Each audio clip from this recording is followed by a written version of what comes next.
Are you going to be a different guy as president than the one we see? When you're president, or if you're about to be president, you would act differently. I want to be different. When you're president, you act in a different way. There's no question about that. And once, as we've seen in so many other past new leaders, they start flip-flopping.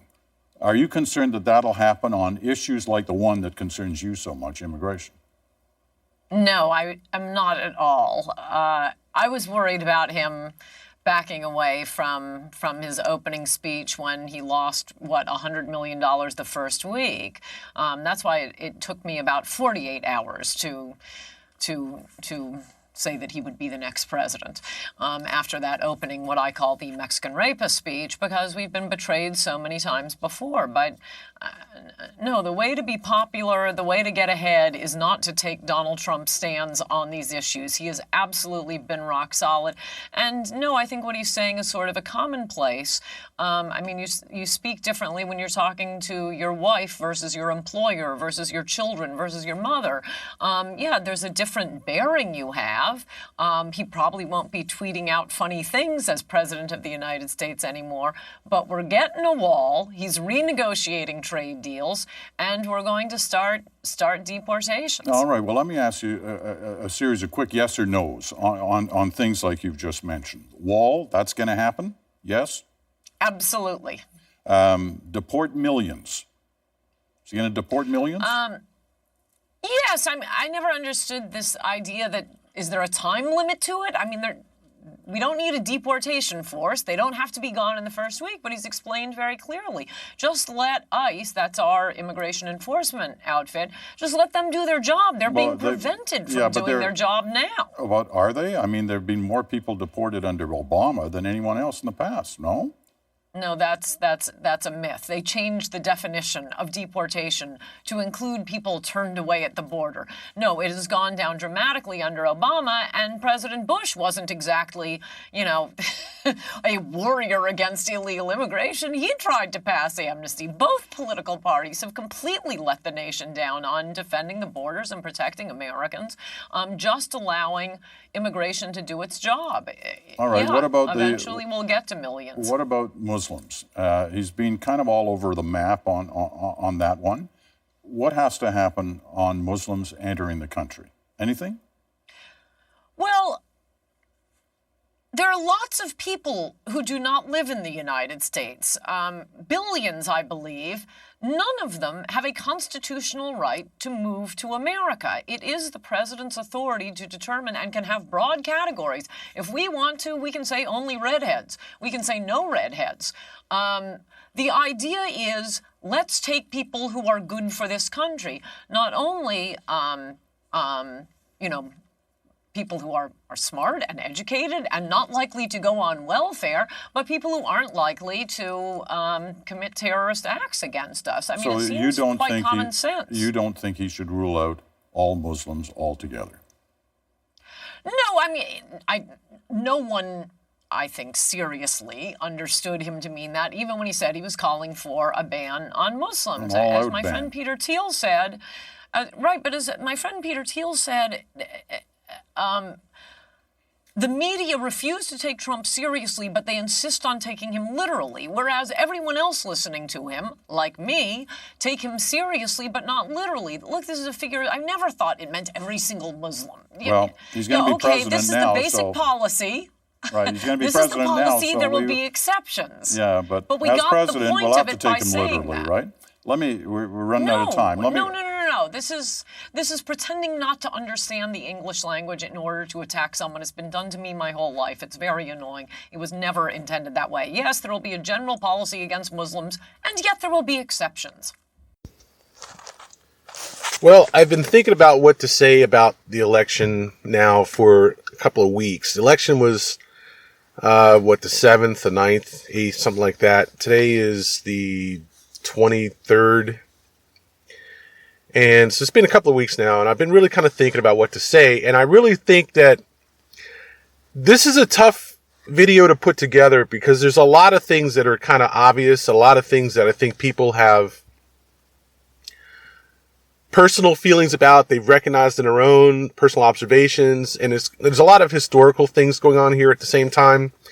But at the same time, I think while there are a lot of things that we really can't discuss that are sort of there on the table and we have to face them, at the same time, there are some things here which really do deserve some analysis, and also it's good that we kind of put the issues on the table in a sense. And I think that this Ann Coulter interview, I'm not sure who this guy is that is interviewing her in this video. I think this Ann Coulter interview really kind of put the pie together in a way. I have never really read any of Ann Coulter. I've never read any of Ann Coulter's novels. Let's put it out. I'm going to blatantly say that. And I don't really see a reason to read them. The problem with her novels is that she tends to come on television and summarize her novels to the point where I go, why would I want to read that? What is in that novel that I would want to read, much less buy that novel? And I think that what she's doing is really surfing statistics and trying to make a case for certain political actions and making a case against certain politicians and certain policies. But the real issue is Ann Coulter is a marker, so to speak. She is an indicator of what's happening below her in the froth of rural America versus urban America, at the froth of whites versus blacks, at the froth of multiculturalism versus white nationalism, and she came out and became relevant here after the election, not before the election, because most of the time before the election, she was ridiculed for saying that Donald Trump would win a nomination, probably win the presidency. And I think the media spent so much time ridiculing Donald Trump as a presidential material that they missed the larger issue, which was that he consistently carried strong support despite all the criticisms that the left wing and the center, really even in some of the right wing of the Republican Party, were making against him. And I think that it's one of these cases where you keep whittling away at things that aren't true and you find out what actually is true. And in this case, I think it's pretty clear. I think a lot of people have seen it. A lot of more people are seeing it. Maybe people are seeing it instinctively and emotionally, and maybe people are seeing it rationally. But the real issue is that Donald Trump is the key to white supremacist control of the government. And having control of the government, they are thinking of, at least planning to, implement the logical extension of the Bush national security policies in terms of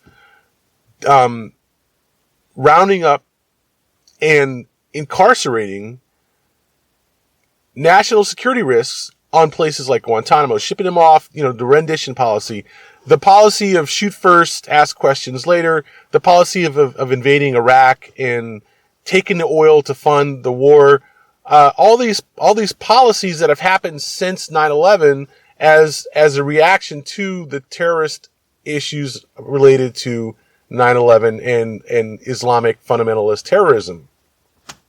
I think they've uncorked the genie in the bottle. Putin has really kind of been the leader of this whole thing because Russians have not traditionally had the kind of multiculturalist issues that we've had in the United States. So they've been really kind of free to act. Assad really been free to act in a way that was almost pure nationalist. Okay. Whereas Europeans have been far less reluctant to engage in nationalism, and they're seeing this groundswell of nationalism under the European, especially the EU leadership. As a result, the Germans have been traditionally handicapped by Nazi policies and the legacy of Nazi policies. The United States has traditionally been handicapped to a degree by white versus black racism, the South, the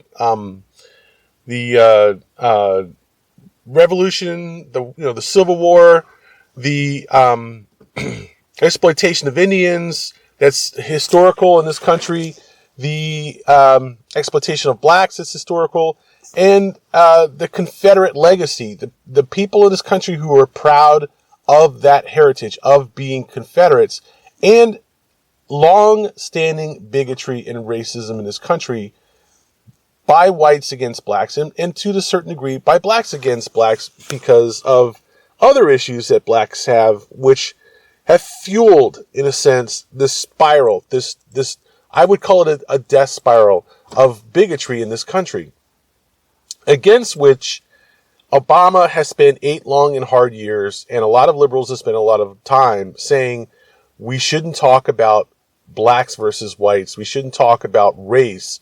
We should talk about good people versus bad people. The point is that the nationalist mentality is that there's nothing wrong with talking about a race war. Okay? That it's a good thing. And I think that is the central point, the nexus of the continuum. When you start to talk about the combination of national security policies versus Islamic terrorists and the ongoing bigotry and the subliminal cold race war going on in the United States as a result of the political correctness movement. I think that we just have reached a point where people are taking advantage of political correctness to use that as a whip against white nationalists and racists in this country.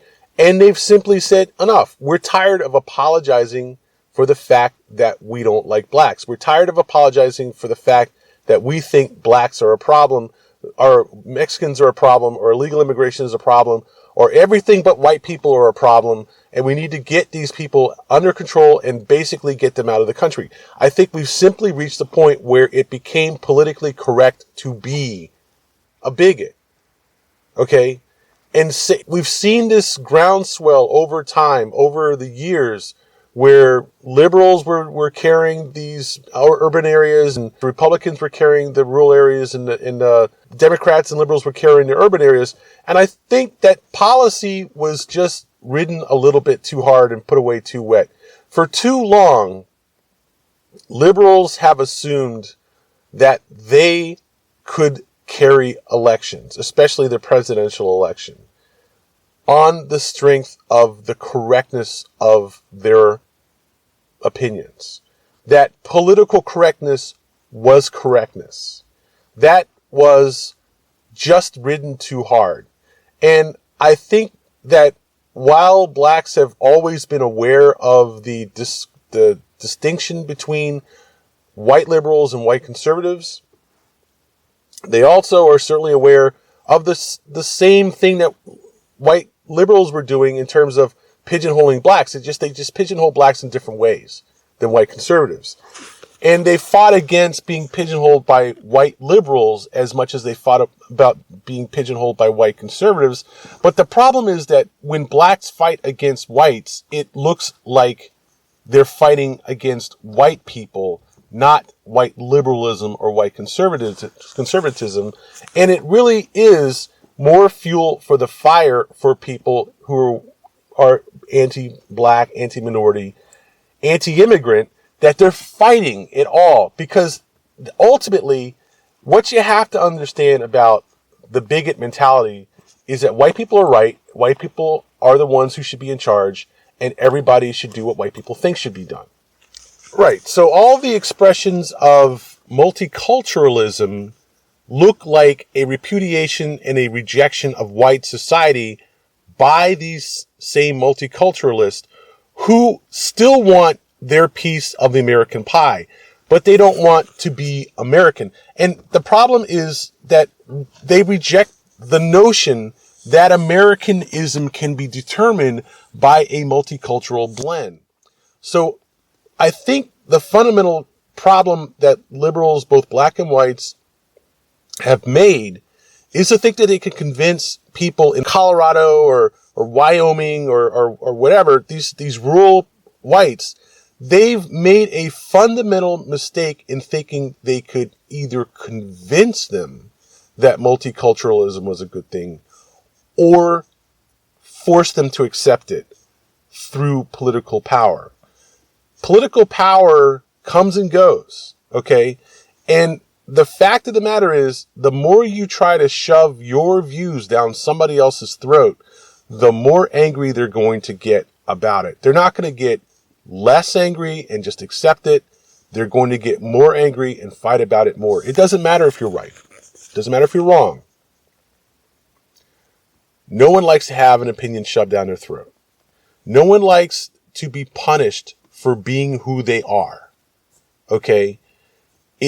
This is the real yin and yang of our law enforcement system.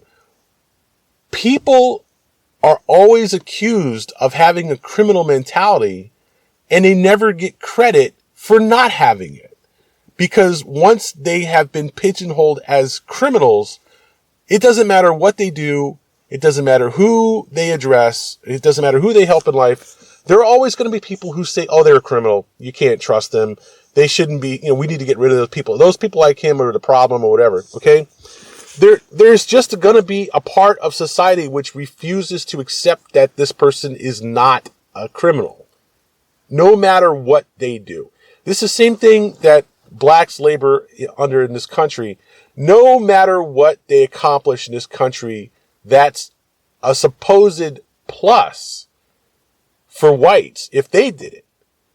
Black people are always going to be put down and marginalized and minimized simply because they're black. It doesn't matter what they accomplish. It doesn't matter how much they earn.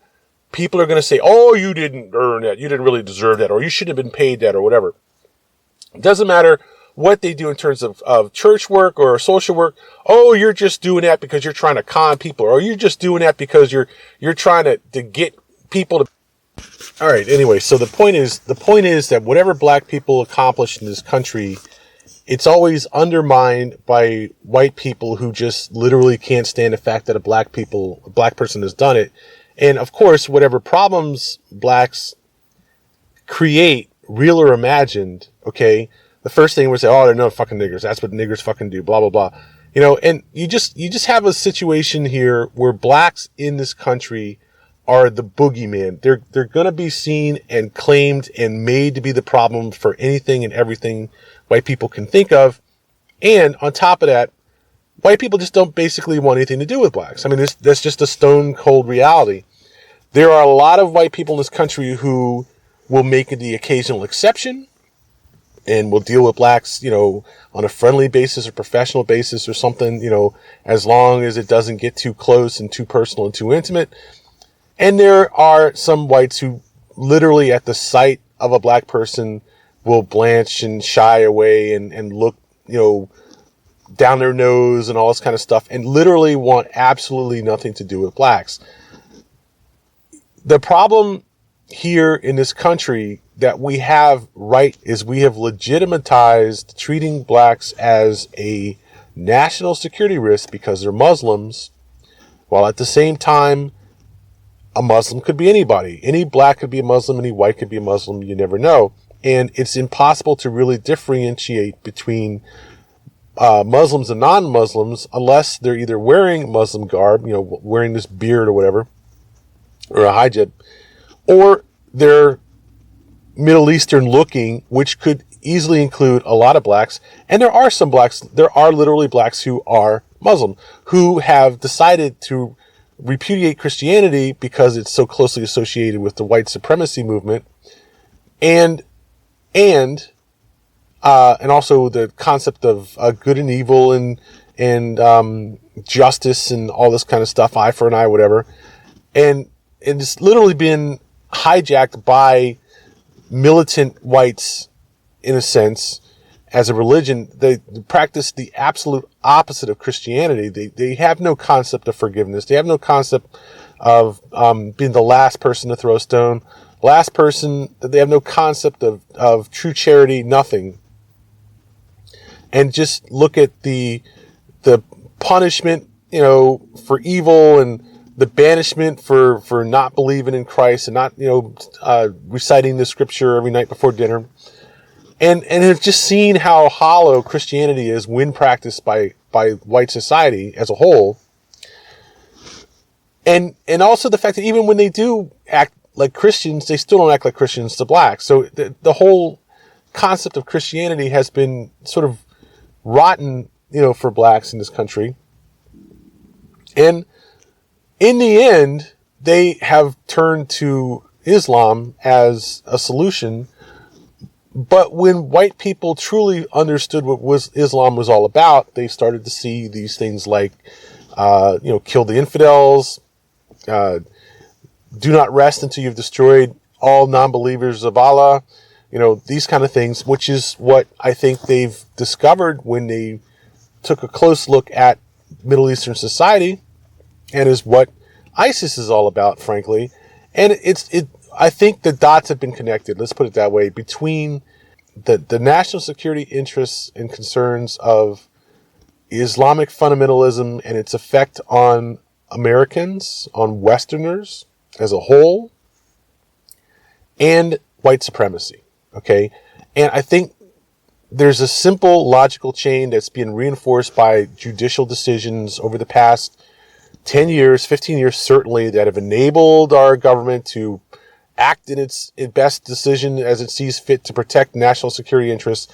And people have said, they've said this simple thing: if you're so afraid of Muslims coming to this country because they might be terrorists, if you're so worried about terrorism that we have now enabled our government to go out and investigate and arrest and detain and deport and rendition and waterboard terrorists because they might be attacking the United States, then if we think that blacks are a terrorist organization as a race, why can't we do the same thing to blacks and to Mexicans and to any other minority, to any other person that we think is a threat to our country? The door has been laid bare, and Trump is the fool who's going to open that door. As a matter of fact, he's already opened it by appointing Steve Bannon to White House General Counsel. What is it? The policy making positions. You can't put Glenn Beck in charge of a political movement and not have it steer off in Glenn Beckian directions. You can't put Ann Coulter in charge of a political movement and not have it steer off in Ann Coulter directions. It's ridiculous to think that you're going to put a guy who likes to get on the air and call people niggers and talk about Mexicans and talk about we need to get these people out of the country. I don't even really honestly care or hear what he says. I just know that you can't put a radio talk show host in the White House and not have White House policy be steered by this radio talk show host. It's ridiculous. Now, you can say that, he's just Trump's ear to the white supremacist movement or the alt-right movement, but what's the difference? It's going to be doing what the alt-supremacists and the alt-right movement wants done, except for Trump's liberal New York, Queens, let's say, damper on it all. This is not a good situation. We have Ann Coulter here sitting here saying that the president can keep whoever he wants out of the country. Okay? Whether they're white, black, red, Hispanic, whatever, he can keep them out of the country. And to some degree that is true. The United States government has the authority to detain and deport on national security interests alone. Even if you are a citizen of the United States, they can still refuse you entry to the country, and obviously they can still arrest you and detain you and deport you to foreign areas where, let's say, the conditions are more conducive to intelligence gathering, or at least into national security. They want to take you off the street and send you to Guantanamo. They absolutely can do that. And that's one thing that Obama's been fighting for years. But the fact of the matter is that even Obama had to admit the political realities of Guantanamo. Now, okay, he will no longer be the president in a month and a half. And we are now looking at someone who very easily could be easily steered and manipulated by alt-right, by white supremacists, by even Nazis that are working in the United States, hiding under the guise of a race war and statistics showing that blacks commit crimes at 3 times the rate of whites and blacks are dangerous and all this kind of stuff, and that Mexicans most of them are here illegally or they're descended from illegal immigrants. Hiding under these statistics, not to mention Islamic terrorism, and guiding domestic and international policy. It's going to be a war. It's that simple. The war has already started. The war has been going on. The war is going to continue, and now the war is going to be official policy. We will now have swung from multiculturalism to white nationalism. You will now see Fortress America in the United States of America. And all the nationalists across Europe who are being inundated by African refugees are going to look at us and go, well, if the United States can't lead us, what are we going to do now? Because there's certainly a lot of Central Europe and Russia which are going to follow the same, have if not outright that same policy. They're certainly well aware of it and well on their way. The Russians are a different story than the United States. I think they're more Russian, and what Russian is more loosely defined. But white is, whatever white people want to believe it is. And if they think that you're white, they don't think that you're white. That's all that matters. We've made another mistake in this country of allowing people to define themselves and define others as white, black, Hispanic, whatever. I think that is a problem that we've basically set up. We've teed up the ball, and they're going to hit it. That's all there is to it. We had 8 years of some repression of this under Obama, but the fact is that when Obama took office, the Republicans saw a black man, and they said, no, we're not doing anything. We're going to block everything you do. We don't like you. We don't like what you stand for. We don't like what you're trying to do. We're just not going to do it. But you see now, the moment that Trump was, the election results were tallied, that particular moment, you saw people not just saying that the country should unite behind the new president, just like the past 8 years didn't happen. The Republicans fighting tooth and nail against Obama on everything. Wouldn't even consider his nominations for Supreme Court justices for the past year. Okay? Talking smack about how the people should decide who the next Supreme Court justices are. No, the people have already decided. They've already decided that he was the president and he had another 4 terms to make these appointments. No, the Republicans were just going to wave their hand and make that all go away. Now, Donald Trump is looking at least 2, probably 3 or 4 more appointments of the Supreme Court in the next 4 years. Unless they refuse to retire, and possibly if the Congress simply impeaches them and removes them from office by force. Is it impossible to do that? We will find out. I think it's that Ruth Bader Ginsburg and possibly a couple of other liberal judges are going to find themselves under severe pressure to resign so that Trump can appoint a replacement and the Republican Party can appoint a replacement. Now, whether there's going to be infighting between the Republican Party and Trump, that's another story. I suspect there will be, because I don't suspect that the Republican Party is going to roll over into Trump no matter what the election results were for the presidency. And I don't think that people who say that Trump saved the GOP are really going to carry a lot of weight in that regard, because ultimately they had to vote for the president and they had to vote for senators and representatives on separate ballots. So he can't claim that he saved the GOP. What he can claim is that he got a lot of people to vote for the presidency who wouldn't have voted, and certainly got a lot of people to vote who probably wouldn't have voted. But at the same time, those people voted because they wanted to make a statement in support of a guy like Trump against a candidate like Hillary Clinton. And a lot of those people were white supremacists. A lot of those people were white nationalists. And even if they didn't vote for Trump because of that, they certainly are. They still are white supremacists, still elitists, still bigots. Even if that's not why they voted for Trump, they still are, okay?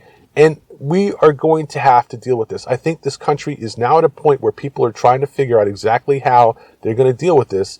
And we're going to see at this point whether it's Congress or the president, or what happens when Congress and the president disagree. We're going to find out if there are going to be any limits put on a president by the same Congress, the same party of that president, or what. We're going to see how these things are going to work out in terms of presidential appointments and executive powers. A lot of these things are going to be tested, and it's going to be extremely interesting to see how the liberal judges decide these issues, knowing that the fate of multiculturalism in this country is going to hang in the balance, and it is going to be about politics as much as it is about the law. It's going to be very, very interesting to see how they make these decisions, but they're going to happen. And I want to thank Ann Coulter, if for nothing else, than making it clear, just wiping away the remaining snow bits or dust that was obscuring the truth here. This election has not been about policy. It's not been about whether Donald Trump is a good character or whether Donald Trump has presidential bearing, or whether he's never harassed women or whatever. It's been about one thing all along. It's been about racism, elitism, exclusionism, and turning this country back into Fort America for white people. Just taking the whole country and making it a national fort for whites. Thank you, Ann Coulter. And the last thing I have to say, don't think that the laws, don't think that the Constitution are going to protect you or your interests or your family, because this country has clearly shown that we are perfectly capable of pushing the Constitution aside when it comes to issues of quote-unquote law enforcement and quote-unquote national security. If the government of your state or the federal government decides that you have accumulated wealth illegally, they will happily confiscate it. If they think that you are in a position where you are too much of a threat to society, they will happily fire you. They will happily dismiss you. They will happily disqualify you for your position. There is not a single thing that minorities have in this country that cannot be taken away by the government with the excuse or the justification that it's either illegally gained booty or you're a national security risk. National security risk is the joker of this entire issue, but there's nothing to say that they have to pull that card. They can simply say, you are a criminal, and therefore we're going to confiscate your goods and possessions until you prove to us that you got it through legitimate means. They have established that confiscation principle, and there's absolutely no reason why they won't use it if they feel like it's justified. And second and not least, they also will happily confiscate your goods and arrest you and detain you if they think that you may be involved in anti-American activities. We don't have to talk about communism anymore. We can just talk about anti-Americanism. That's all it takes now. And anti-Americanism is, of course, whatever white people want to say that it is. In any case, here it is, folks. The gloves are off. Now you've got the KKK wearing suits and ties. No more of this riding around on horseback in robes with masks over their head. Now they're right there in front of you. They're lawyers, they're judges, they're police officers. They have no problem telling you, hey, we're doing this for the good of the country or the good of safety and security of the people. Tell you that right to your face, tell you that you're the problem, and look at you and say, hey, we got to do this. It's got to be done. And if you complain, we'll just have to shoot you in the head. And if you go to court and you lose, you can always file an appeal with the secret court. So, don't think that you're going to find a solution to this in the legal system. The problem is the legal system. Don't think you're going to find a solution to this in a ballot box unless you can distribute votes against this system across the country to overwhelm the distribution right now of conservative and white supremacist voters. Urban voters have gotten to be very powerful in the cities and have no power outside of the cities because people have neglected to consider that there's a balance of power between rural and urban areas. And we took it for granted that Hillary Clinton was going to win. I mean, as much as I didn't think she was really qualified for office, I honestly thought that she would win, but there was something in the back of my mind that said, If she loses, I'm not going to be surprised, because there's always that chance that Murphy strikes. And Murphy has definitely struck in this country. But Murphy's has been at work in this country for a long, long time. I honestly think that these people are not trying to take the United States back to 1956. They're trying to take the United States back to 1856, maybe even 1756. The fact that there's technology and all that is nice, but the real issue is they want it to be plain and clear that white people are in charge of this country. And if you don't like it, you are a problem.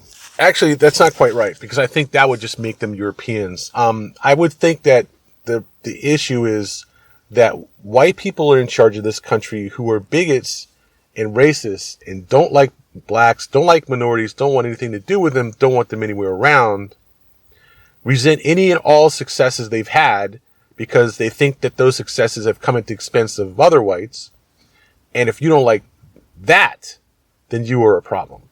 And I think it's going to be an interesting battle between the whites who just want to be bigots and don't want to be bothered with minorities, and the whites who literally want to go into these minority areas and start taking property and start taking money, taking jobs. You hear all this talk about shipping jobs back to Kentucky from China, and all this talk about saying that immigrants are taking jobs from Americans, even in the United States. Well, honestly, at some point, that all comes down to money, and money is one of those things, buddy. Trust me. Once that starts looking like they can get it, they start thinking they can file a motion or something like that, or talk about administrative action or something to get money and distribute it among whites. So they're very happy to do that. There's no reason why they won't do it as long as they think they can rationalize it. And if they start thinking that people have gotten their wealth through illegitimate means, they're going to do that. And if they start to think that they can get wealth by declaring someone or something illegitimate, that's going to happen too. The real question is, how bad can this get? Not if it's going to get bad. It's going to get bad.